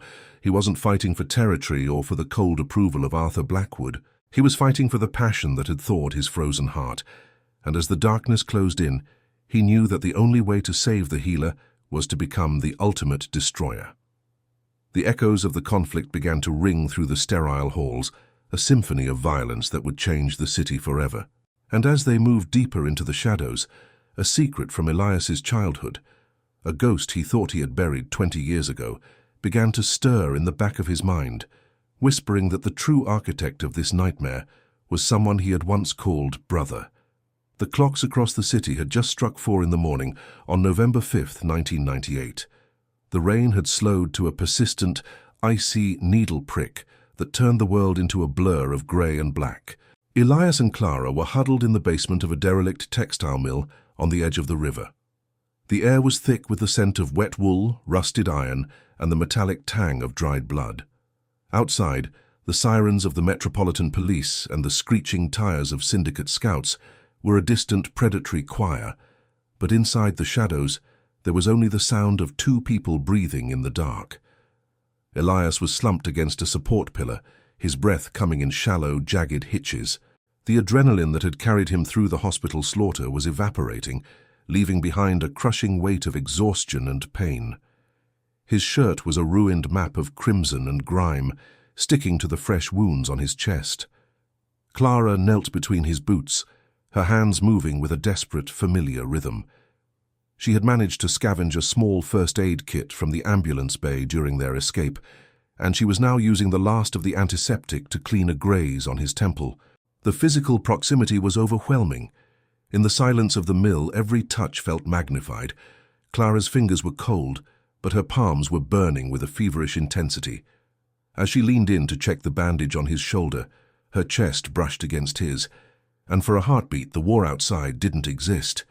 There was only the heat of their bodies and the frantic, syncopated rhythm of their hearts. "You should have left me at the hospital, Clara," Elias whispered, his voice sounding like dry leaves skittering over pavement.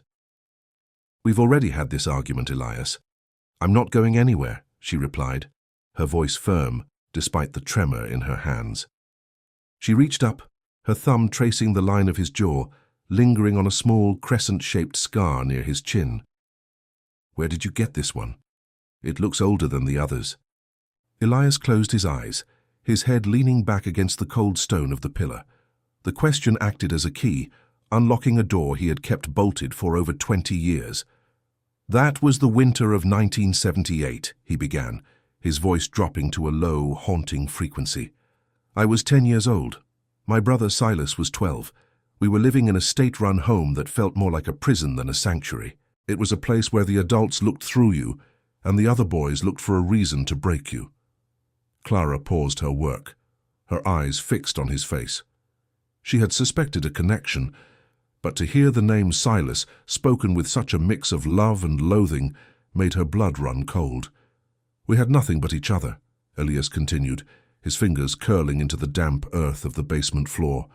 "One night, a group of older boys decided they wanted the extra blanket we had managed to steal. They came for me first. Silas didn't hesitate. He fought 3 of them at once to keep them away from me. That scar, that was from a broken bottle meant for my throat. He took the hit for me." He opened his eyes, and Clara saw a boy lost in a man's body, a boy who was still waiting for someone to tell him the fight was over. "But the system doesn't reward loyalty, Clara. It breaks it. A year later we were separated, 2 different foster homes, 2 different cities. I spent years searching for him, believing he was the hero I remembered. When I finally found him again 10 years ago, the hero was gone. The boy who took a bottle for me had become a man who enjoyed the sound of breaking glass." "He's the one," Clara whispered, the realization hitting her like a physical blow. "The man who sent those killers to the hospital? Your own brother." "He doesn't see a brother anymore," Elias said, a single bitter tear tracing a path through the grime on his cheek. "He sees a rival. He sees the enforcer who took the territory he thought was his. He hates me because I survived the same hell he did, but I didn't lose my soul in the process. He wants to destroy everything I care about to prove that we are exactly the same." He reached out, his hand catching Clara's neck, his fingers tangling in the damp chestnut curls at her nape. He pulled her closer until their foreheads were touching. The intimacy was raw, stripped of the usual barriers of his status and her profession. In the dark, they were just 2 souls seeking shelter from a storm of their own making. "I've spent 10 years trying to save the memory of that boy in the orphanage," Elias groaned, his breath warm against her lips. "I thought if I became powerful enough, if I controlled the streets, I could fix what was broken. But I was just building a bigger cage. And now the boy I loved is trying to kill the only woman who ever saw the man I wanted to be." Clara didn't offer empty platitudes. She leaned in, her lips meeting his in a kiss that tasted of salt, iron, and a desperate, beautiful defiance. It was a slow, deep collision, a promise whispered in the middle of a graveyard. Elias's hands slid down to her waist, his fingers digging into the fabric of her coat, pulling her into the heat of him, as if he could absorb her light into his own darkness. The friction of their skin, the scent of the rain and the weight of the history between them created a vacuum that silenced the world. For a moment, they were a gangster and a nurse. They were the echoes of 2 children who had finally found home. But as the first hints of a pale, bruised dawn began to filter through the high, shattered windows of the mill, the reality of their situation returned. Elias pulled back, his eyes turning back to the flinty grey of the enforcer. He looked at the shadows in the corner, where the weapons he had salvaged lay waiting. "He won't stop until I'm dead or until you are," Elias said, his voice regaining its hard, tactical edge. "I've spent my whole life being the hammer, Clara, but a hammer only knows how to break things. To end this, I have to be something else. I have to break the entire chain, from Blackwood down to Silas." He stood up, his body groaning with the effort, but his gaze was fixed on the horizon. He looked at Clara, and she saw the shift, the transition from a man running for his life to a man preparing to take back the city. "I have one more strategy," he said, his hand finding hers and squeezing it with a possessive, grounding strength. "But it requires me to step back into the fire one last time. I'm going to make sure you never have to hide in the dark again." As they prepared to leave the mill, the silence was broken by the distant, rhythmic thud of a helicopter. The hunt was intensifying.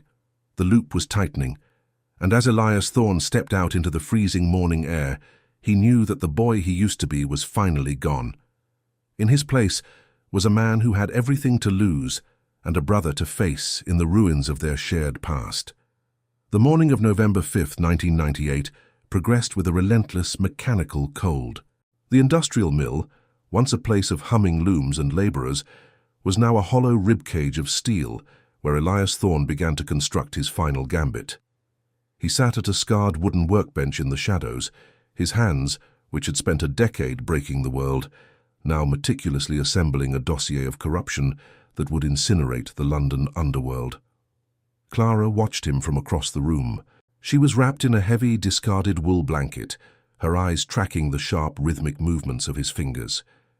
The physical tension between them had reached a density that felt like an electric charge in the damp air. Every time Elias looked up from his work, his gaze didn't just meet hers, it collided with it, a silent exchange of heat and unspoken promises. "You're documenting your own life, Elias," Clara said, her voice echoing against the brick. "If you send this to the authorities, there is no turning back. You'll be a man without a country, a man without an empire." "I've lived in an empire of ghosts for too long, Clara," Elias replied, his voice a low, steady vibration. He stood up, the movement pulling at the stitches in his side, and crossed the expanse of the mill to where she sat. He didn't stop until he was standing directly over her. He reached out, his large, scarred hand finding the curve of her neck. He pulled her toward him, his thumb tracing the line of her lower lip with a slow, agonizing deliberation. The friction of his skin against hers was a spark in the freezing dark. Clara arched her neck, her breath hitching as he leaned down, his forehead pressing against hers. "I need to know you are safe," he whispered, his breath warm against her lips. "Not just for tonight, but for the next 50 years. He reached into the pocket of his coat and pulled out a small waterproof packet. He placed it in her hands, his fingers lingering on hers for a heartbeat longer than necessary. "Inside are the deeds to a property in the north and the account details for a trust in Switzerland," he explained, his eyes turning to the color of smoke. "It's enough to ensure that Leo finishes school and that you never have to work a double shift in a municipal hospital again. It is clean, Clara. It was moved through 3 different shells before it ever touched my name." Clara looked down at the packet, then back at him, her eyes filling with a fierce, defiant moisture. "I don't want your money, Elias. I want the man who gave it to me." "You have the man," he groaned, his hand sliding down to her waist, his fingers digging into the soft flesh of her hips. He lifted her from the crate, pulling her flush against the hard, unyielding line of his body. The contact was visceral, the cold, damp wool of her blanket and the burning, frantic heat of his chest. He buried his face in the crook of her neck, inhaling the scent of her, his teeth grazing the sensitive skin just below her ear. A soft moan escaped Clara's lips, and she wrapped her legs around his waist, her fingers tangling in the thick, dark hair at the nape of his neck. In the silence of the derelict mill, the world was reduced to the frantic thrum of their hearts and the heavy, desperate rhythm of their breath. For several minutes, they existed in a vacuum of passion, a final sanctuary before the storm. Elias kissed her with a hunger that was neither gentle nor patient. It was the kiss of a man who was memorizing the taste of life before stepping into a furnace. When he finally set her down, his hands remained on her shoulders, his grip possessive and grounding. "Listen to me," he commanded, his voice regaining its tactical edge. "Julian will be here in 10 minutes to take you and Leo to the safe house. You stay there until you hear the signal. If I am not there by dawn, you take the packet and you go north. You don't look back at this city. You don't look for my name in the papers." "Elias, no, it's the only way the chain breaks, Clara," he interrupted, his eyes turning back to Flint. "Blackwood thinks I'm a broken dog, and Silas thinks I'm a ghost. They're both coming to the warehouse at the docks to divide what's left of my territory. They won't be expecting me to be waiting for them. with a match and a canister of petrol. He turned back to the workbench, grabbing the heavy iron weapon and the dossier. He checked the magazine with a sharp metallic click that sounded like a door closing on his past. He had already sent the first wave of information to a contact in the press, a man who owed him a favor from a decade ago. By the time the sun rose, the Thorn Blackwood syndicate would be a house of cards in a hurricane. The sound of a car engine idling in the distance signaled the arrival of Julian. Ilias didn't look at the door. He looked at Clara. He saw the healer, the woman who had mended his skin and shattered his cynicism. He saw the only thing in his life that hadn't been bought with blood. "Go," he said, his voice a low, gravelly rasp. Clara walked toward the door, but before she stepped out into the freezing grey morning, she paused. She looked at him, silhouetted against the high, shattered windows of the mill, a man of scars and shadows preparing for a suicide mission. "You told me once that the hammer eventually breaks, Elias," she said softly. "But you forgot that some things are forged in fire. They don't break. They just get sharper." As she vanished into the fog with Julian, Elias Thorne stood alone in the mill. He felt the weight of the city pressing down on him, the thousands of lives he had influenced, and the hundreds he had ruined. He looked at his hands, realizing they were no longer shaking. The fear was gone, replaced by a cold, crystalline purpose. He had secured her future. He had dismantled his past. All that remained was the present, a dark, industrial warehouse and a brother who was waiting for him in the ruins of their shared history. He walked out into the rain, his long coat snapping in the wind like a flag of war. He knew the odds. He knew that the syndicate would have 40 men at the docks, and he would have only his rage and his strategy. But as he drove toward the river, the image of Clara's eyes remained burned into his mind, a light that no amount of shadow could extinguish. The loop was tightening for the penultimate time. The enforcer was dead, and the man who fought for passion was about to show the city exactly what happens when you try to take the only thing a monster loves. And as he approached the gates of the dockyard, he saw the flicker of a single cigarette in the dark, a silhouette that didn't belong to a guard, but to the brother who had once taken a bottle for him, and who was now waiting to finish the job. The night of November 5th, 1998, was a symphony of iron and oil. The docklands were a skeletal wasteland of cranes and rusted containers, looming like prehistoric beasts over the black, oily water of the Thames. Elias Thorne stepped out of his vehicle, the engines ticking the only sound against the rhythmic lap of the tide. He was a man of 32 years who had lived 100 lifetimes in the shadows, and as he walked toward Warehouse 17, he felt the weight of every sin he had ever committed pressing against his ribs. Inside, the air was thick with the scent of stagnant water and the sharp chemical tang of gasoline. Elias had arrived early, slipping through a side vent to lace the perimeter with the accelerant he had prepared. Now he stood in the center of the vast, hollow space, illuminated by a single flickering industrial bulb. The heavy steel doors groaned open, and the silence was shattered by the arrival of the two men who had defined his life. Arthur Blackwood entered first, flanked by 6 enforcers with their hands hidden inside heavy wool coats. Behind them, moving with a jagged, nervous energy, was Silas. Silas looked like a distorted reflection of Elias. They shared the same high cheekbones and the same flint-grey eyes, but where Elias was a wall of stone, Silas was a fraying wire. He held a silver-plated handgun as if it were a scepter, his knuckles white with a frantic, desperate tension. "You're a hard man to kill, brother," Silas said, his voice echoing through the rafters. "I gave you the docks as a gift, and you turned it into a funeral." "The only funeral tonight is for the syndicate, Silas," Elias replied, his voice a low, steady rumble that didn't betray the agony in his side. He held up the leather-bound dossier, the pages thick with the names of every bribed official and every blood-stained ledger in the city. "The press has the copies. The police have the digital trails. By the time the sun rises, the name Thorne Blackwood will be nothing more than a footnote in a criminal trial." Blackwood's face remained a mask of silver-haired indifference. "You've destroyed your own life to save a nurse, Elias. A man of your intellect should have known that a king doesn't abdicate for a commoner." "I'm not a king, Arthur," Elias said, his eyes shifting to Silas. and neither are you. We're just ghosts waiting for the fire." Elias didn't wait for a signal. He dropped the dossier and reached for the flare gun hidden in his belt.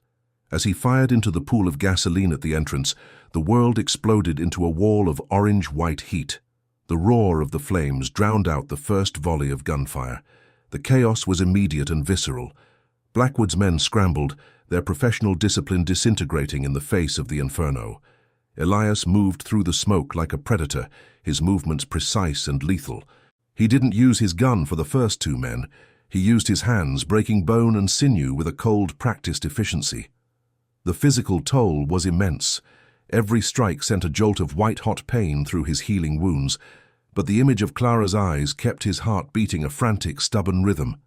He found Silas near the rear exit, the flames casting long, flickering shadows against the brick. Silas was screaming, his face a mask of primal terror and hatred. He fired wildly, a bullet grazing Elias's thigh, spinning him around. Elias went down on one knee, his breath coming in ragged, wet gasps. "You think you're better than me?" Silas roared, stepping over the burning crates. "You think you can just walk away into the light while I rot in the dark?"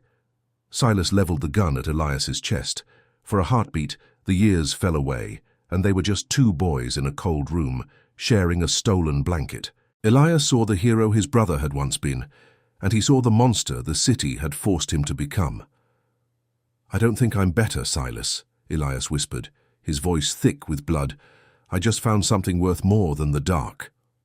A second shot rang out. The impact caught Elias in the shoulder, throwing him back against a stack of timber. The world began to grey at the edges, the heat of the fire turning into a terrifying, numb cold. He looked up and saw Silas standing over him, the silver gun trembling. But the killing blow never came. A support beam, weakened by the intense heat, gave way with a thunderous crack. The roof of the warehouse groaned and collapsed between them, a wall of burning debris separating the brothers for the final time. Elias crawled through the thickening smoke, his fingers clawing at the concrete. His vision was tunneling, and his lungs felt as if they were filled with crushed glass. He thought of Clara, the scent of her lavender soap, the heat of her skin, and the way she had looked at him in the mill. He wasn't fighting for survival anymore. He was fighting for the right to see her one last time. He burst through the side door and collapsed into the freezing November rain. The cold was a mercy, soaking into his burning skin. He looked back at the warehouse. It was a pillar of fire against the black London sky, a funeral pyre for the syndicate and the man he used to be. He didn't see Blackwood escape. He didn't see Silas again. He only saw the orange glow of his past turning into ash. He managed to reach the car he had hidden 2 blocks away. His hands were shaking so violently he could barely turn the key. As he drove away from the docks, the sirens began to howl in the distance, a mournful, distant sound that signaled the end of an era.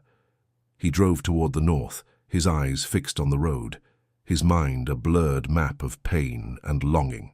He was bleeding from 3 different wounds. His body was shattered, and he was a fugitive from the law he had just dismantled. He had lost his status, his money, and his empire.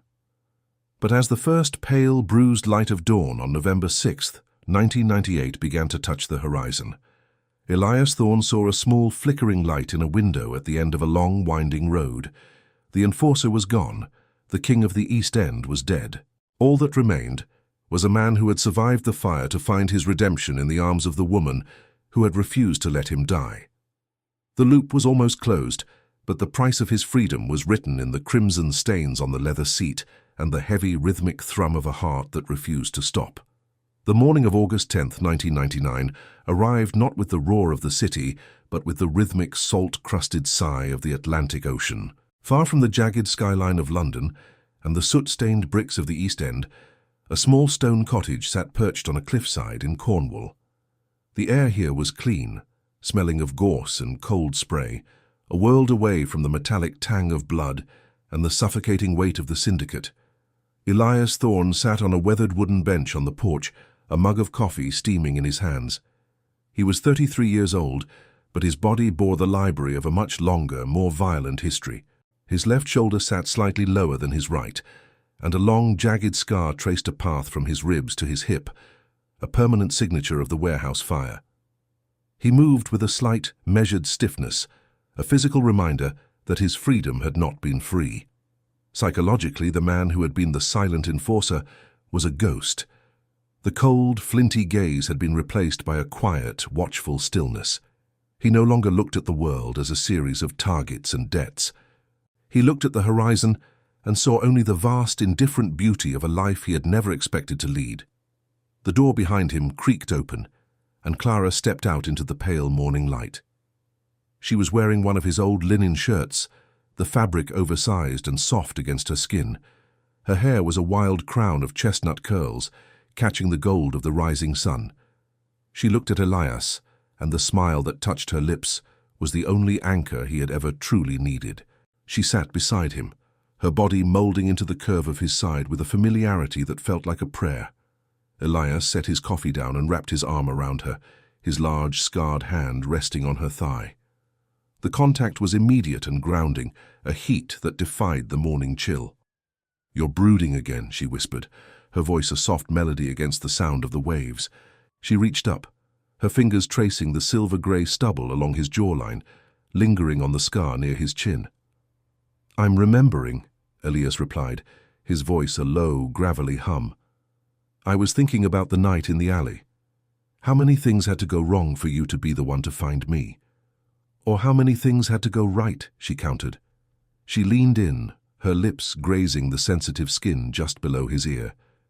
The intimacy between them had only deepened in the months of recovery. It was a relationship forged in a furnace and tempered in the quiet of their shared exile. In the privacy of their coastal sanctuary, they explored each other with a desperate, lingering hunger, a celebration of the fact that they were both still breathing. Elias touched her not with the possessive grip of a gangster, but with the reverent, trembling hands of a man who had been given a second soul. He pulled her into his lap, his hands finding the soft, burning skin of her waist. Clara wrapped her arms around his neck, her forehead resting against his. The scent of her, the familiar lavender mixed now with the salt of the sea, filled his lungs, erasing the last lingering smell of smoke and oil.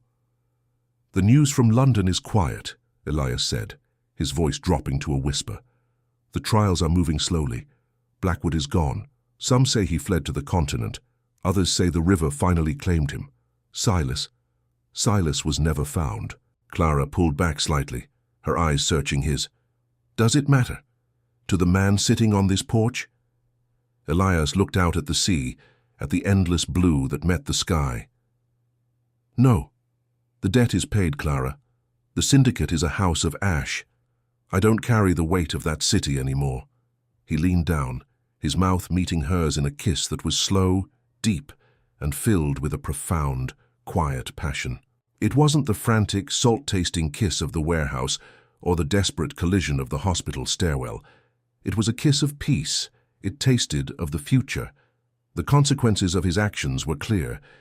He would always be a man with a history, a man who had to look over his shoulder when a car drove too slowly past their gate. He had lost his status, his wealth, and his anonymity. He had traded a kingdom of shadows for a cottage of light. But as he held the woman who had saved him, Elias Thorne knew he had won the only war that mattered. He had found his redemption not in the destruction of his enemies, but in the preservation of his heart. "We should go for a walk," Clara said, pulling away with a playful, defiant spark in her eyes. "The tide is out and the cove is empty." "In a minute," Elias replied, pulling her back for one more heartbeat. He looked at her, really looked at her, seeing the resilience and the fierce, unyielding love that had pulled him from the dirt. He realized then that justice wasn't something handed down by a judge or settled with a gun. Justice was the ability to wake up in the arms of the person you loved and know that you had earned the right to see the sun rise. They walked down the cliffside path together, their fingers interlaced, their shadows stretching out long and thin across the sand. The enforcer was gone. The king of the streets was a myth. There was only a man and a woman, two survivors of a broken world, walking toward a horizon that was no longer a threat, but a promise, finalizing with a thought that resonated through the salt air. Resilience isn't about never breaking. It's about having the courage to build something beautiful from the pieces that remain.